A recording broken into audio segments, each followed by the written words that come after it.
The Talmud asks us a question, Mai Channukah? What is Channukah? And it goes on to tell us the story that we've all heard many times before about the Maccabees and their followers overtaking the Assyrian Greek army, the great Assyrian Greek army, and the few won out over the great and the many. And the Jews conquered Jerusalem again, they won back the temple, they cleared out all the idols that were in the temple, and they wanted to rededicate it as sacred Jewish space.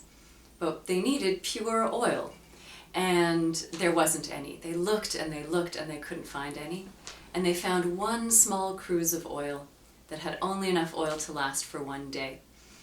And a miracle happened, and it lasted for 8 days. So that's the story that we tell. And that's why we eat latkes fried in oil and sufganiyot, donuts. Very greasy celebration. Well, I have to tell you something. That probably didn't happen. We learn about the military victory in the book of Maccabees, and the Talmud is written several generations after the book of Maccabees and after those events took place. We have no other mention of the miracle.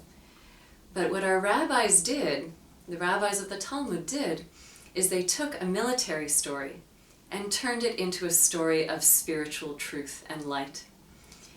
The Hasidic mystics and teachers of the 19th century weren't so worried about factual accuracy. They were interested in the depth of truths.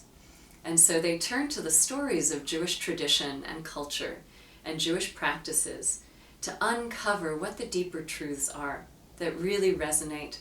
They give us instruction for our hearts, our inner lives, and our relationship with the world. And they hear the story of the oil. They say oil represents chokhmah, wisdom, the wisdom of Torah, of Jewish learning and insight. And the Greeks tried to destroy not the Jews, but they tried to destroy Jewish wisdom. So they made prohibitions against Jewish practice. By force, they compelled Jews to break Jewish law and heritage and tradition.